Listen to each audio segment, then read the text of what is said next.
Hello everyone, स्वागत है आपका इन्फिनिटी करियर इंस्टीट्यूट के यूट्यूब चैनल पर। आज के लेसन में हम लोग पढ़ेंगे वेपर प्रेशर के बारे में। वेपर प्रेशर क्या होता है?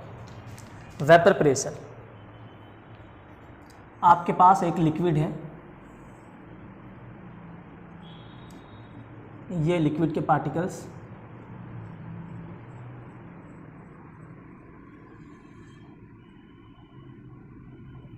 अगर इस लिक्विड को हीट किया जाए यानी इसके मॉलिक्यूल्स का एनर्जी को बढ़ाया जाए तो जैसे ही हम हीट करेंगे तो इन मॉलिक्यूल्स का काइनेटिक एनर्जी इंक्रीज करेगा। काइनेटिक एनर्जी इंक्रीज करेगा। काइनेटिक एनर्जी इंक्रीज करने के कारण इस मॉलिक्यूल का वेलोसिटी बढ़ जाएगा। वेलोसिटी इंक्रीज करेगा। जैसे ही वेलोसिटी इंक्रीज करेगा तो इनकी जब एनर्जी बहुत ज़्यादा हो जाएगी तो ये इस लिक्विड फेज से बाहर निकल जाएगा। ठीक है, और बाहर निकलने के बाद ये मॉलिक्यूल इस वेपर फेज में चला जाएगा। इसको हम कह देंगे वेपर फेज। वेपर फेज तो क्या हुआ, लिक्विड फेज पर मॉलिक्यूल था, लेकिन जैसे ही उसका काइनेटिक एनर्जी इंक्रीज हुआ यानी उस मॉलिक्यूल्स का एनर्जी जैसे इंक्रीज हुआ वो मॉलिक्यूल लिक्विड फेज से निकल के कहाँ चला गया? वेपर फेज में। इस प्रोसेस को बोलते हैं हम लोग वेपोराइजेशन। ठीक है, यानी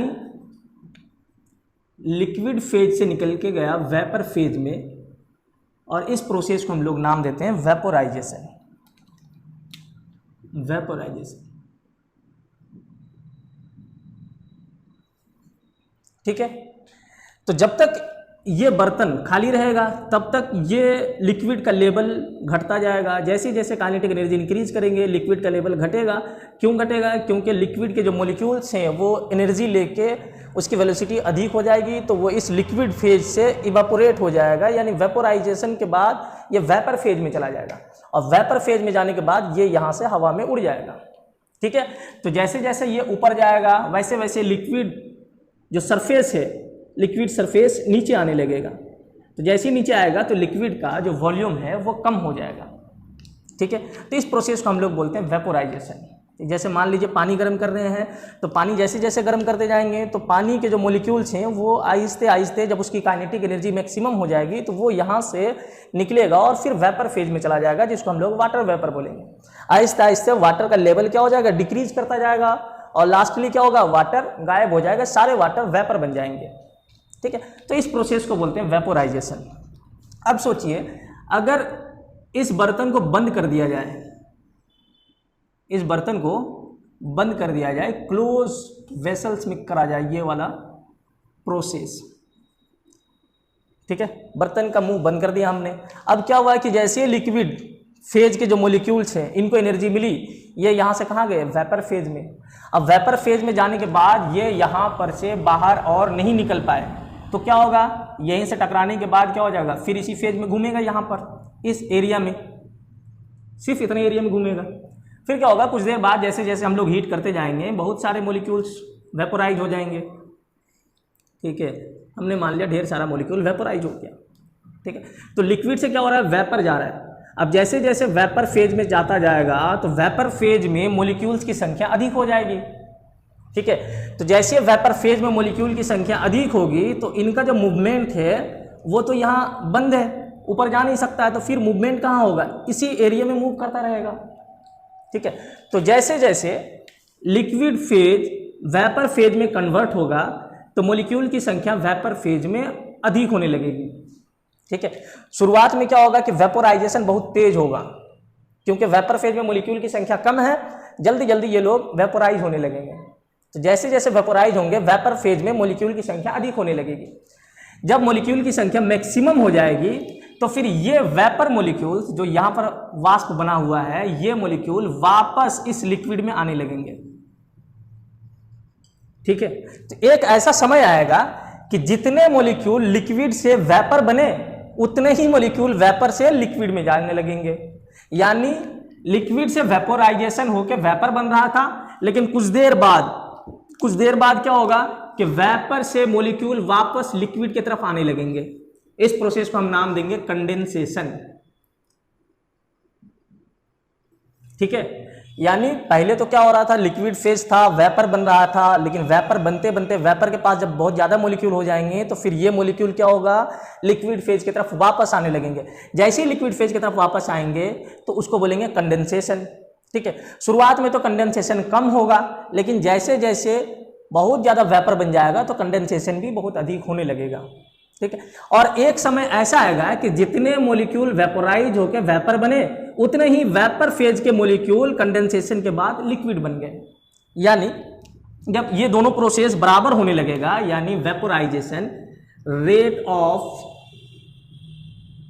वेपोराइजेशन बराबर हो जाएगा किसके बराबर, रेट ऑफ कंडेंसेशन के बराबर, रेट ऑफ कंडेंसेशन।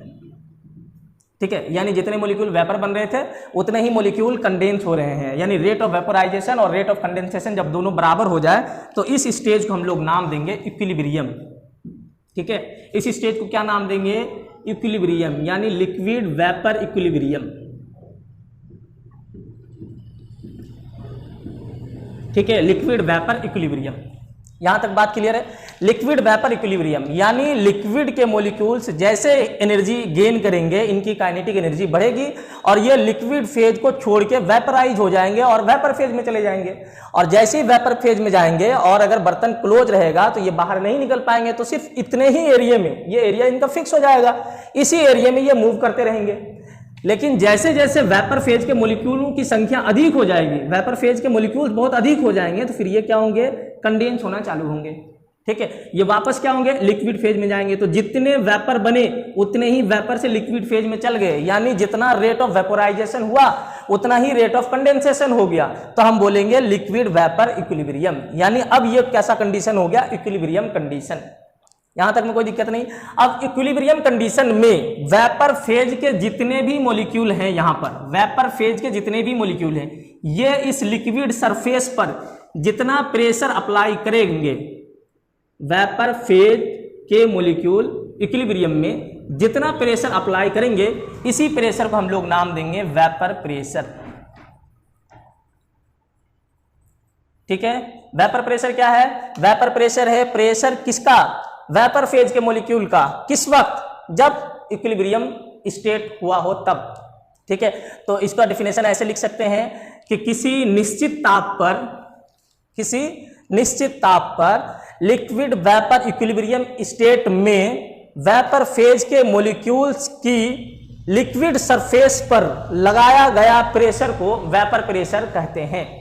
यहां तक बात क्लियर, ये हो गया वेपर प्रेशर के बारे में।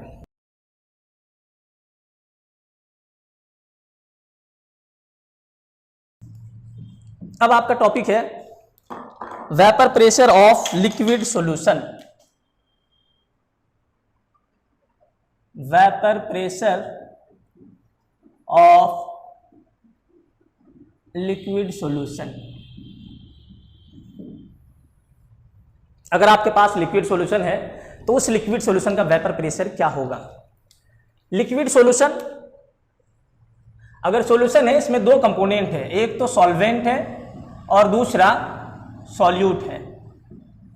सॉल्यूट और सॉल्वेंट में सॉल्यूशन का फिजिकल स्टेट डिसाइड करता है सॉल्वेंट।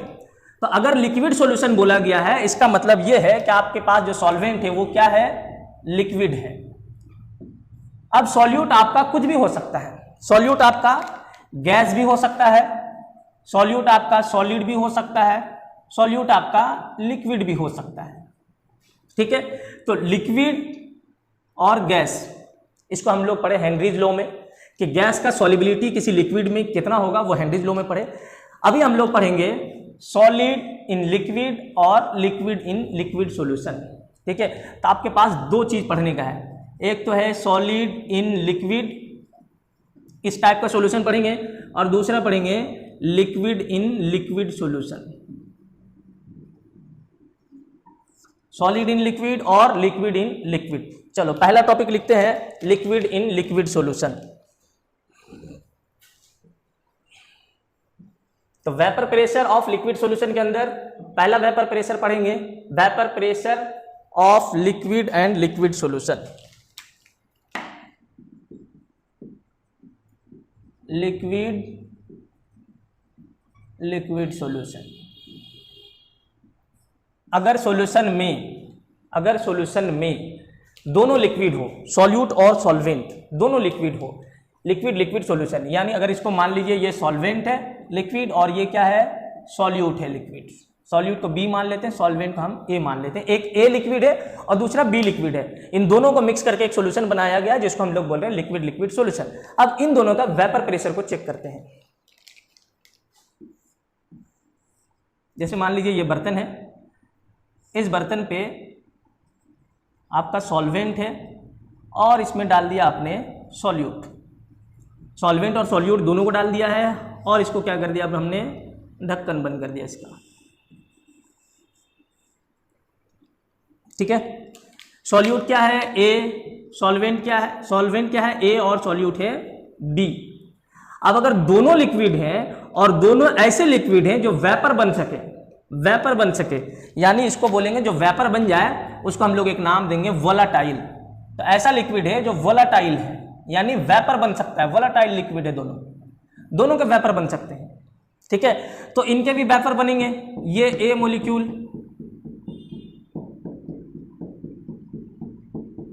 ये आपके ए मॉलिक्यूल हो गए और ये हमने मान लिया इसको बी मॉलिक्यूल।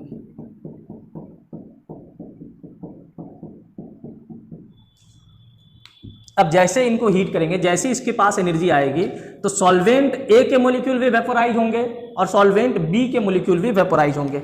ए को हम ऑरेंज कलर में कर लेते हैं, ये ए के मॉलिक्यूल और ये हो गया आपके बी के मॉलिक्यूल। अब जैसे हीट होगा वैसे ही ए के मॉलिक्यूल को भी एनर्जी मिलेगा और बी के मॉलिक्यूल को भी एनर्जी मिलेगा। जैसे दोनों को एनर्जी मिलेगा, दोनों इस लिक्विड सरफेस को छोड़ेंगे और छोड़ने के बाद दोनों वेपोराइज हो जाएंगे, वेपर बनेंगे। तो दोनों के वेपर मॉलिक्यूल्स बनेंगे, मान लेते हैं दोनों के वेपर मॉलिक्यूल्स बन रहे हैं।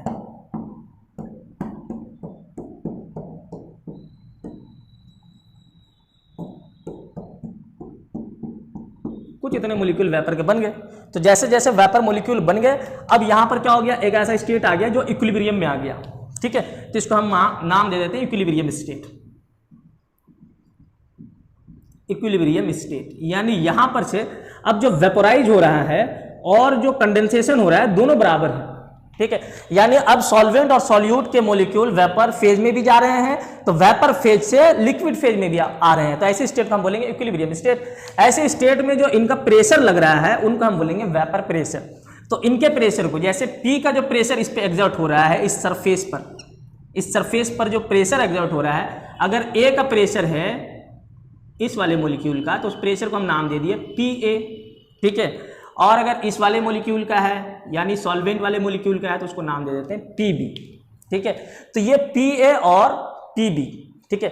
अब अगर टोटल वेपर प्रेशर बोला जाए कि कितना टोटल वेपर प्रेशर पड़ेगा, तो उस टोटल वेपर प्रेशर को हम लोग बोल देते हैं पीटी। क्या बोल देते हैं टोटल वेपर प्रेशर को? पीटी, यानी टोटल वेपर प्रेशर।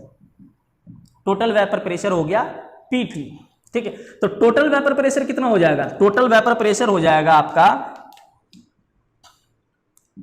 पीबी और प्लस पीए, यानी पीए का वेपर प्रेशर और पीबी दोनों का वेपर प्रेशर को हम लोग बोलेंगे वेपर प्रेशर को टोटल वेपर प्रेशर। तो पीटी हो जाएगा पीए प्लस पीबी। अब कितना वेपर प्रेशर होगा इस बात को डिसाइड करता है राउल्ट्स लॉ। तो अगला टॉपिक है राउल्ट्स लॉ।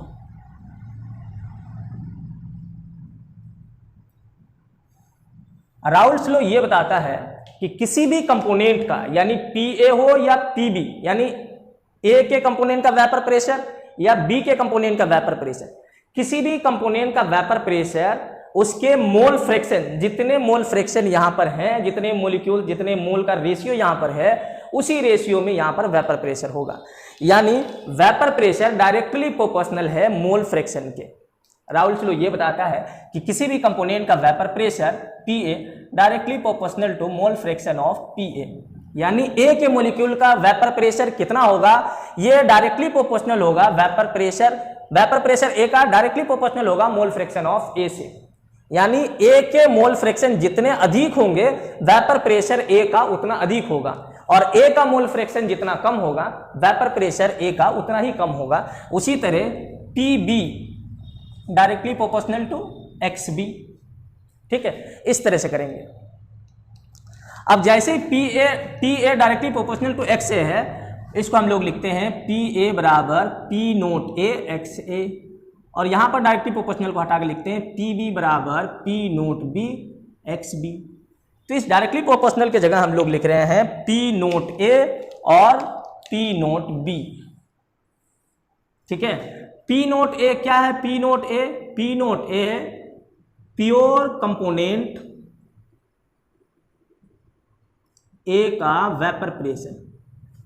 ठीक है, A जब प्योर है उस समय का वेपर प्रेशर। इसका मतलब यह है कि आपके पास एक बर्तन है और यहां पर सिर्फ और सिर्फ A है, ओनली A, यहां पर कुछ और दूसरा चीज है नहीं, तो इसको क्या बोलेंगे? प्योर। ठीक है, तो इस A के मॉलिक्यूल वेपर फेज में गए और वेपर फेज से प्रेशर लगाया, तो ये जो प्रेशर आया इस प्रेशर को बोलेंगे PA नोट।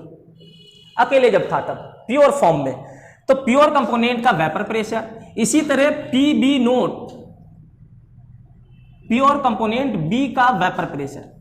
इसका मतलब आपके पास एक बर्तन है, इसमें आपके सिर्फ और सिर्फ कंपोनेंट B हैं और B के मॉलिक्यूल वेपोराइज हुए हैं, वेपर फेज में गए हैं और वेपर फेज से फिर प्रेशर अप्लाई हो रहा है इक्विलिब्रियम कंडीशन में।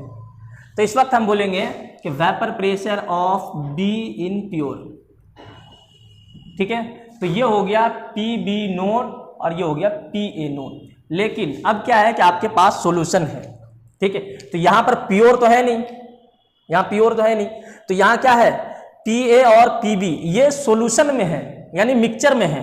यहां पर A भी है और B भी है, तो A का कितना होगा? A का उतना वेपर प्रेशर होगा जितना उसका मोल फ्रैक्शन का रेशियो होगा, यानी मोल फ्रैक्शन अधिक होगा तो A का जो वेपर प्रेशर है वो भी अधिक होगा, और मोल फ्रैक्शन B जितना कम होगा उतना P का वेपर प्रेशर भी कम होगा।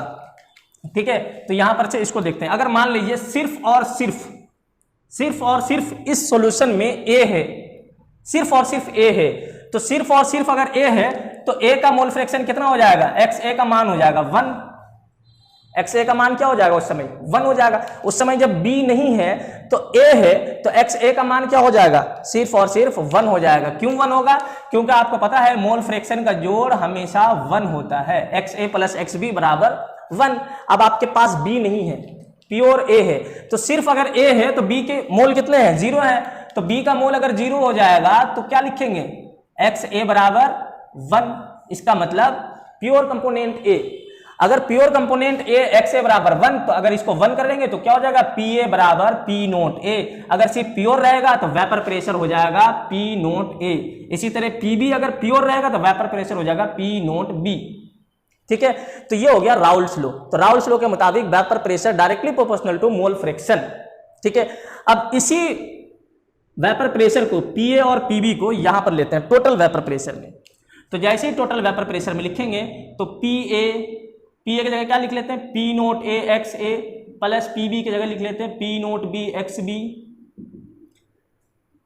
P note A XA XA। अगर XA और XB दोनों यहां पर प्रेजेंट हैं, XA प्लस XB बराबर 1 हो जाएगा तब। और अगर XA लिखेंगे तो क्या लिखेंगे? 1 माइनस XB। तो यहां पर अगर XA को हटाते हैं तो लिख सकते हैं 1 minus XB plus P note B XB। ठीक है, अब इसको हम लोग सॉल्व करते हैं। तो जैसे ही सॉल्व करेंगे क्या लिखेंगे? P note A minus P note A XB plus P note B XB। XB को कॉमन ले लेते हैं तो क्या लिख सकते हैं? P note A plus P note B minus P note A और XB।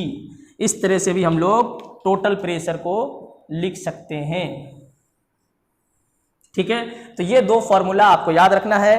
अगर कंपोनेंट का वेपर प्रेशर है तो ये फॉर्मूला, और अगर टोटल वेपर प्रेशर है तो ये फॉर्मूला।